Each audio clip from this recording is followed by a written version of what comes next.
in the newsroom. When mass rallies returned to Cairo's Tahrir Square 9 days ago, Egypt's first election since the fall of Hosni Mubarak suddenly seemed like a bit of a side issue, the protesters squarely focusing instead on an immediate handover to civilian rule. But despite a crackdown that's left over 40 dead, Egypt did turn out in numbers big enough to trigger an extension of polling hours. Why they turned out to vote, many for the very first time, is a crucial issue that we'll be looking at. So is figuring out what the new parliament's prerogatives will actually entail. It's all happening under the auspices of the Supreme Council of the Armed Forces, the SCAF. Now, will the SCAF keep its word when it pledges to hand over power to an elected president by, get this, July of next year? We'll know the answer after another 11 rounds of voting. Voting that's tipped to favor, as it's been the case in Tunisia and Morocco, the long-established Islamist opposition.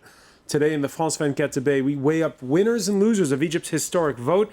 And with us, he's known throughout the Middle East for his roles in film and television. Hollywood credits include Syriana and the soon-to-be-released Salmon Fishing in Yemen by Lasse Hallström. We want to welcome Amr Waked to the set.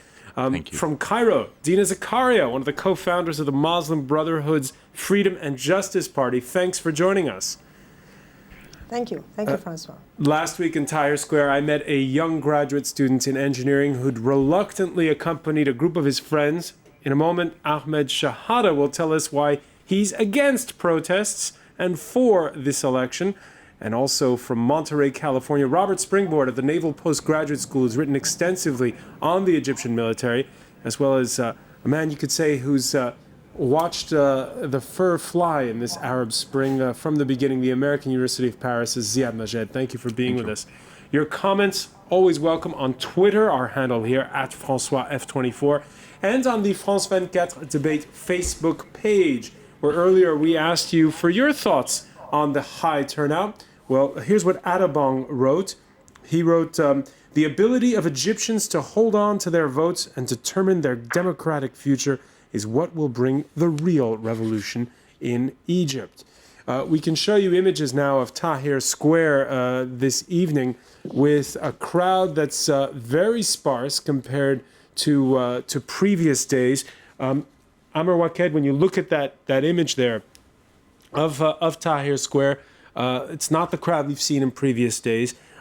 Your thoughts, is the vote today a defeat of sorts for the protesters in that square? I think they're irrelevant. I think they're two different issues. They're two different battles, if you want to call it. One that has to do with taking out the military sponsorship of political leadership in Egypt, and one that has to do with the legislative power in Egypt. So I think it's pretty much it's a different battle, and a lot of the people that you see down there in Maidan al-Tahrir are people who just either came back to vote or are going to vote tomorrow. They're not in any way. It is very misleading to think that the protests in Tahrir Square are a boycott protest for the elections. They are a boycott for the military council. Yes, maybe you can extend it, theoretically speaking, to say that yes, we should not go vote under the auspices of the military because we refuse the military.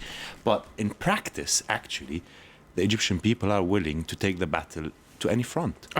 Tell us honestly here, are you surprised by the high turnout? Completely amazed and completely satisfied with that energy of hope that the Egyptian people have.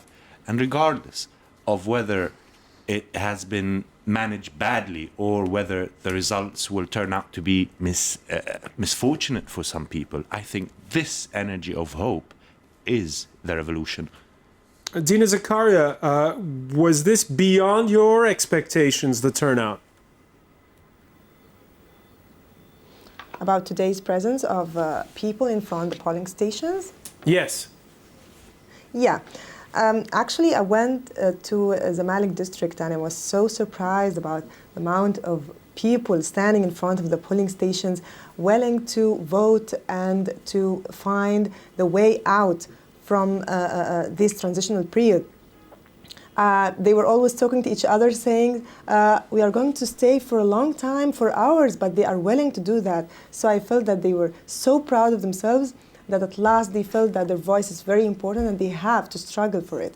It's the first step of democracy. I think it's a festival day for all Egyptians because at last they will have the first step, their first demand to reach democracy through which they are going to really reach freedom and to apply at last civilian government after election. So, and to be, of course, to be ruled by civilian power.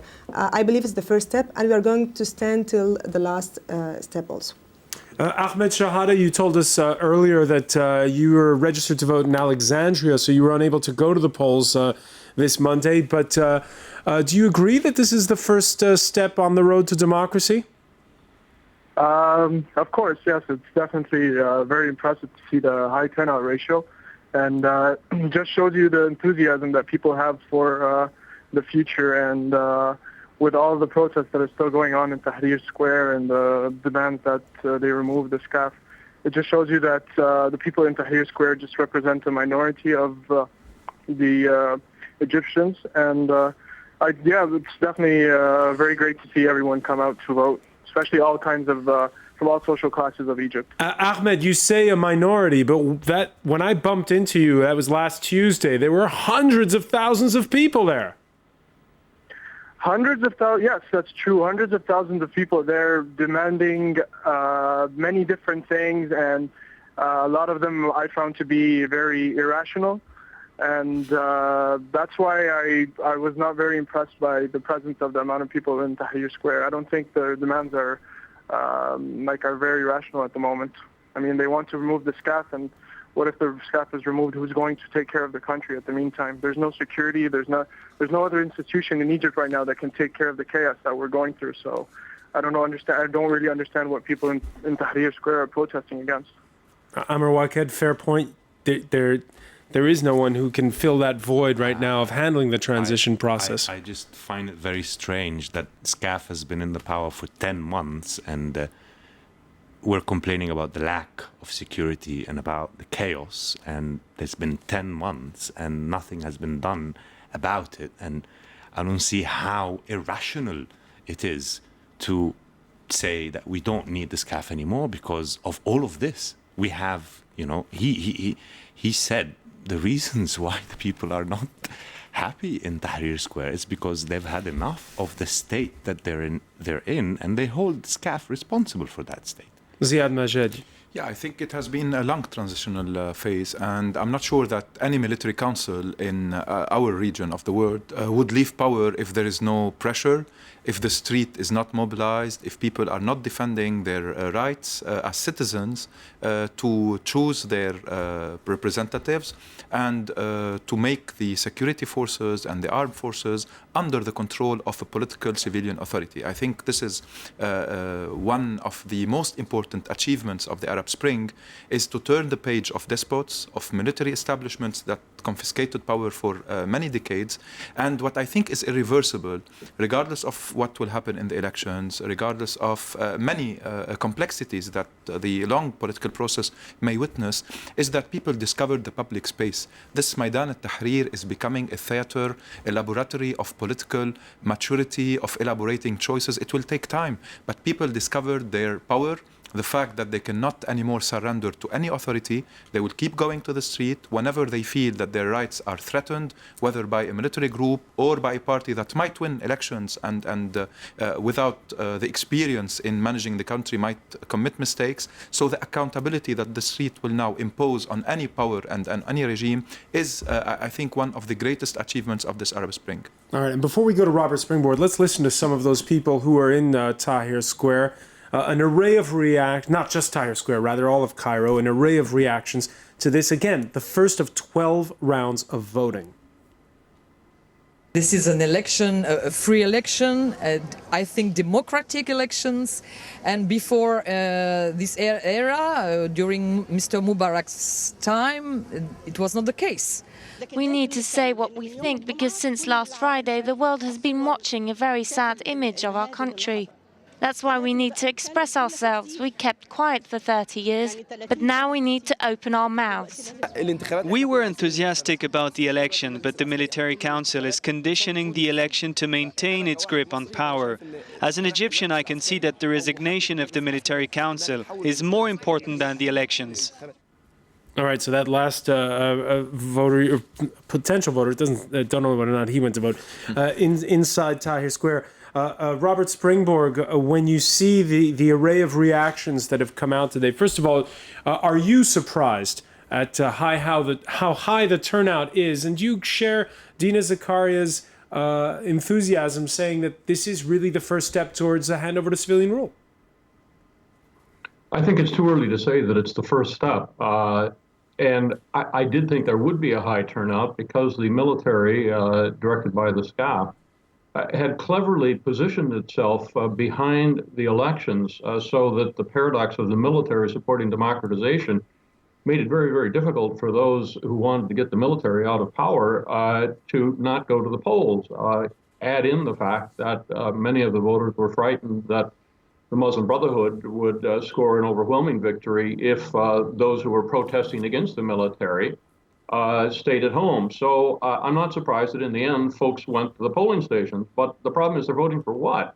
There is no constitutional power for the parliament that's being elected. It will be highly fragmented. The military has already said that it is an executive government in Egypt and that it shall be choosing the cabinet. So it could be the first step on the path to democracy, but that would suggest the path would be very, very long indeed, and that the military will continue to be the preeminent actor in the country. So I remain quite skeptical that, in fact, this election is going to look, in retrospect, to be as good a thing for democracy as it appears now, and the possibility, therefore, of a cynical reaction against it is quite strong.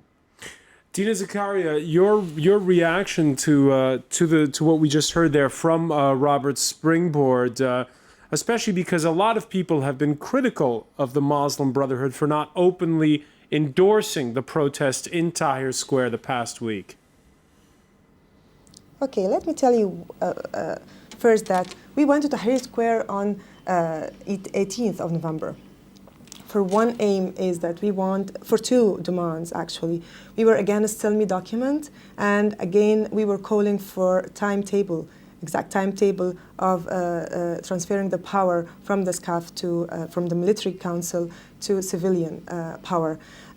So we are not against Tahrir Square, but we believed after that we should concentrate on the election, because only through election we are going to achieve all these demands.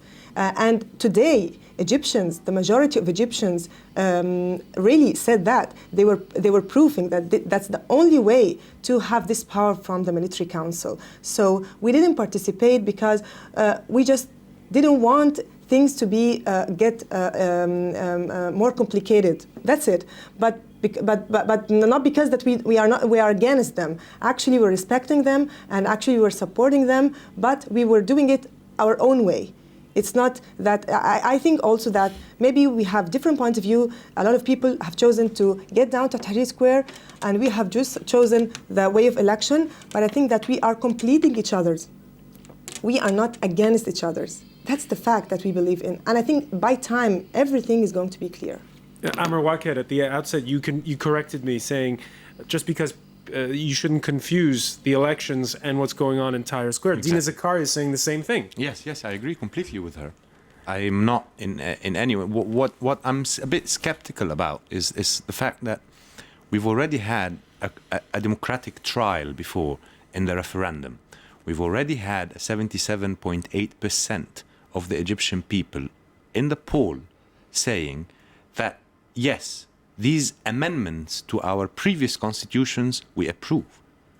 And then we have the military council cancelling the previous constitution, which the Egyptian people have said, yes, we want to amend. We said, yes, we want to amend, not to, I said no, by the way, but the result was, yes, we want to amend the constitution. The result is that the SCAF puts away the old constitution that we had a very democratic process to keep. And they've put it aside. And now we are hailing another democratic process governed by the military. I really do not see where this trust comes. We had a referendum. The result of the referendum, we are doing exactly the opposite of. We are dealing with a transitional constitution issued completely and entirely by the military council. And this temporary constitution or transitional constitution is the main reason why the next parliament has zero authority. Let's pick up on that point. Zero authority. Robert Springborg, you were expressing skepticism a moment ago. What is it? Half the seats must go to some farmers or workers under an old rule from the Nasser era. So what will be the prerogatives of the new parliament? Well, it's unclear because there is no now primary constitution that would spell out the powers of that parliament. Indeed, the primary and indeed only task of that parliament, it seems to me, is to select 20 of the 100 delegates who are to be members of the Constitutional Convention, that is to draw up the Constitution. That would then determine parliamentary and executive and judicial powers. But the SCAF has preempted that by saying that Egypt shall have an executive-centered constitutional system, meaning that the SCAF, and then presumably after presidential elections, the executive will choose the government. It will not be parliament that chooses the government in a normal parliamentary system. So not only does the parliament, when it comes into being in let's say, March, have an ambiguous constitutional position, but the chance that the Constitutional Convention would preempt the SCAF by saying, no, we don't want an executive-centered system, we want a parliamentary system in which the majority party or a coalition of parties that had the majority would choose the government. So the SCAF is not only sort of neutered the parliament that's in the process of being chosen, but it's also neutered the possibility that in the future this parliament would have any significant powers to form government. So to me, this process is one that is suggesting the military wants to ensure that it shall have ultimate control over this body politic into the indefinite future, and that, of course, is not democracy. Well, two comments. First, brief ones, because we got to go to the break. Agreeing with most what was said, I think that there are two important factors with these elections. The first is that even if SCAF wants to keep power, it cannot neglect the results of the elections, and the formation of the government should take into consideration the balance of power that these elections would bring. It's a way of applying pressure. They cannot, they will be under pressure. They cannot monopolize things and decide whatever they want alone. A second thing that could be also very interesting for Egyptians in general is related to what kind of political alliance we're going to witness in Egypt between now and July, when there will be the presidential elections. What kind of positions the Muslim Brotherhood through their party and their alliances will have, what kind of relation with the military, what will the left, the liberal, the secular groups in general do, what the old elite from the ruling party of Mubarak, the notables and the businessmen who tried to whiten themselves will do. Which brings us to the issue of projections, which we'll get to in a moment. And I think this is extremely important to see what kind of phase we're entering in Egypt in next month. All right, we'll take out the crystal ball when the France 24 debate resumes.